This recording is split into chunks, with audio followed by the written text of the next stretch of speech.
सो dear students, drug distribution के कड़ी में जो फैक्टर्स अफेक्टिंग है उसमें हमने अभी तक देखा जो फिजियोलॉजिकल बैरियर्स। उसके बाद भी कुछ फैक्टर्स हैं जो इंडिविजुअली स्टैंड आउट करते हैं ड्रग के डिस्ट्रीब्यूशन में हमारे शरीर के अंदर, जिसमें से दो महत्वपूर्ण, that is organ tissue size and perfusion rate के माध्यम से आज हम जानेंगे इस वीडियो के माध्यम से। Organ tissue size in the sense ये अंडरस्टूड है कि ऑर्गन का साइज कितना बड़ा है, और परफ्यूजन मतलब कि उस ऑर्गन में, उस टिश्यू उत्तक में रक्त का आवागमन कितना तीव्र है। हमारे शरीर में आर्टरीज एंड वेन्स, धमनियां और जो ब्लड वेसल्स हैं, ये दो मुख्य कैरियर होती हैं रक्त की, और रक्त ही एक वो ऐसा माध्यम है जिससे कि हर एक ऑर्गन एक दूसरे से जुड़ा है। सारे ऑर्गन्स में रक्त का आवागमन भिन्न होता है, निर्भर करता है उनके साइज पर, और दूसरा चीज उनकी संरचना पर, मतलब कि वो किस तरह की मेम्ब्रेन बैरियर से बने हुए हैं, वो मेम्ब्रेन बैरियर कितना जटिल है, क्या वो रक्त वाहिकाओं को उतना ही फोर्स से रक्त का आवागमन करने देता है। मेरे कहने का मतलब कि जो पिछले वीडियो में हमने फिजियोलॉजिकल बैरियर के माध्यम से वो सारे बैरियर देखे थे, that is the physio blood brain barrier, capillary endothelium, cell membrane इत्यादि, ये सारे बैरियर्स हर ऑर्गन में होते हैं और इसलिए सभी में रक्त का आवागमन भिन्न प्रकार से हो।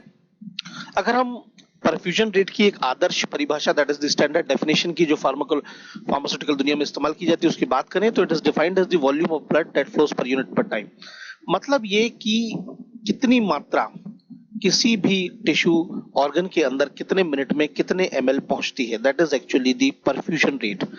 ये आप तो सब जानते ही हैं कि हमारा हृदय डायस्टोलिक और सिस्टोलिक प्रेशर के माध्यम से हर सेकंड कुछ मिलीलीटर ब्लड पंप करता है, जो कि एक बार के पंप में हर ऑर्गन में पहुंचती है।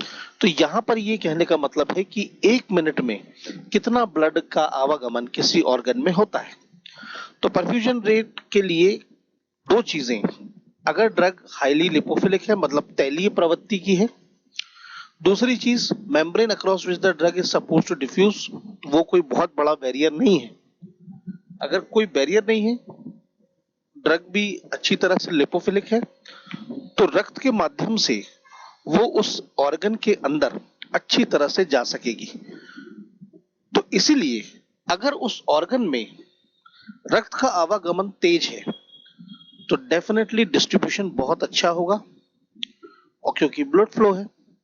लेकिन अगर ड्रग के नजरिए से, मतलब ड्रग की लिपोफिलिसिटी अच्छी है, सारी प्रॉपर्टी अच्छी है, लेकिन उस ऑर्गन में, उस अंग में ब्लड का फ्लो ही बहुत कम है, तब फिर कुछ नहीं किया जा सकता, वहां पर ड्रग की डोसेज को बढ़ाना पड़ेगा।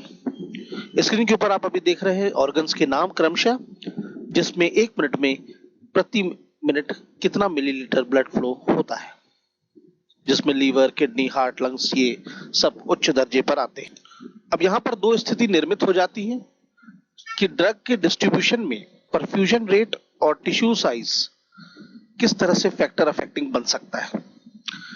Distribution is permeability rate limited, मतलब ये कि अगर ड्रग हाईली हाइड्रोफिलिक नेचर की है, मतलब कि वो तैलीय प्रवृत्ति की नहीं है, तो डेफिनेटली जो बैरियर्स हैं उनके साथ वो अच्छी तरह से मिल नहीं पाएगी और उनको पास नहीं कर पाएगी, क्योंकि सारे बैरियर की मेम्ब्रेन लिपोफिलिक नेचर की होती है। या फिर जो ऑर्गन है वो बहुत ही हाईली सिलेक्टिव बैरियर से बना हुआ है जो उसको रोक रहा है। तो यहाँ पर परमिबिलिटी यानी कि आवागमन ड्रग के दृष्टिकोण से एक फैक्टर बन रहा है। मतलब यहाँ बहुत सरल शब्दों में कहूं तो मेडिसिन ड्रग की तरफ से गलती हो रही है, मतलब वहां कुछ कमी है, क्योंकि उसको हाई लिपोफिलिक नेचर नहीं है, और दूसरा हाईली सिलेक्टिव बैरियर जैसे ब्लड ब्रेन बैरियर, इसलिए शायद ब्रेन के अंदर सारी मेडिसिन पास नहीं कर पाती।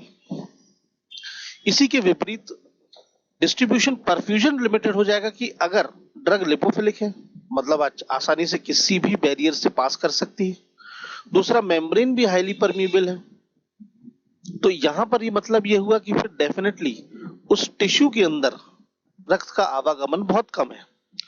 अब इन दोनों परिस्थिति को एक उदाहरण से समझते हैं। जैसे मान लीजिए लंग्स, जैसे अभी कोविड के समय पे लंग्स ही एक टारगेट साइट ऑफ एक्शन है, कितनी दवाओं का इस्तेमाल किया जा रहा है। तो लंग्स में रक्त का आवागमन पूरे शरीर में सबसे ज्यादा होता है, और क्यों ना हो, क्योंकि ऑक्सीजन फिल्ट्रेशन एंड एक्सचेंज का सबसे बड़ा स्पॉट है वो। तो अगर कोई मेडिसिन जो कि लंग्स में, जिसका मान लीजिए क्रॉनिक ऑब्स्ट्रक्टिव पल्मोनरी डिजीज या फिर एस्थमा या फिर कोविड-19 जैसी बीमारियों से ग्रसित है, तो साइट ऑफ एक्शन लंग्स है, जहां पर रक्त का आवागमन बहुत है, लेकिन वो ड्रग हाईली हाइड्रोफिलिक नेचर की है। दूसरा चीज, बैरियर जो है वो प्रॉब्लम। अब यहाँ पर लंग्स में कोई भी ऐसा सिलेक्टिव बैरियर तो है नहीं, कोई ऐसी कुछ प्रॉब्लम भी नहीं है, तो डेफिनेटली इश्यू बनता है ड्रग के पोलैरिटी का, मतलब ड्रग हाइड्रोफिलिक है, इसलिए वो लंग्स में एंटर नहीं कर पा रही। वहीं दूसरी ओर अगर हम देखें तो दूसरी स्थिति में ड्रग हाईली लिपोफिलिक नेचर की भी है, और मेम्ब्रेन मतलब प्रॉब्लम है ये कि बैरियर जो है वो भी अच्छा है, चलिए कोई इशू नहीं। लेकिन परफ्यूजन मतलब उस ऑर्गन में ड्रग का आवागमन कम है, तो ये हो सकता है आंसर। एक हड्डी यानी कि बोन लंग्स की तुलना में लगभग 10 गुना कम रक्त का आवागमन यानी परफ्यूजन रेट हड्डियों में होता है। तो ड्रग अगर लिपोफिलिक भी है, मेम्ब्रेन का बैरियर भी वैसा कुछ नहीं बना है, लेकिन रक्त ही नहीं जा रहा है, तो साइट ऑफ एक्शन में प्रॉब्लम है। तो जैसे फॉर एग्जांपल किसी को बोन की प्रॉब्लम्स हैं, हमें वहां पर दवा को पहुंचाना है, तो डिस्ट्रीब्यूशन के लिए परफ्यूजन रेट लिमिटेड हो जाएगा। किसी भी ऑर्गन में डिफ्यूजन या डिस्ट्रीब्यूशन रेट कांस्टेंट कैसा होगा, परफ्यूजन रेट कैसा है, वो एक फॉर्मूले से जाना जा सकता है। Distribution rate constant is equal to perfusion rate and half life को मेजर करते हुए we can find out the distribution half life means perfusion rate के माध्यम से डिस्ट्रीब्यूशन कैसा होगा वो इससे जानकारी प्राप्त हो सकती है। यहाँ पर KTB denotation is the blood tissue partition coefficient. So coming to the highlights of the video, key points में हम इसको समराइज करेंगे।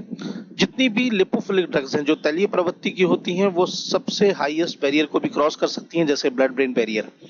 हाईली परमिएबल कैपिलरी मेम्ब्रेन जो होती है वो लगभग सभी ड्रग्स को पैसेज दे देती हैं। परफ्यूजन की श्रेणी में सबसे ज्यादा लंग्स, किडनी, लीवर, हार्ट और ब्रेन आते हैं, जो कि लिपोफिलिक यानी कि लिपिड सॉल्युबल ड्रग्स के आवागमन को काफी प्रमोट करते हैं। ड्रग का डिस्ट्रीब्यूशन शरीर में किसी भी ऑर्गन में कैसा होगा वो निर्भर करेगा उसके साइज पर, आकार के ऊपर, और दूसरा KTB that is the blood tissue partition coefficient. So guys, that's all from this video. ये organ tissue size and perfusion rate था एक factor. I hope you like the video. If so, please do like and share. Don't forget to subscribe to the channel, pressing the bell icon. Thank you.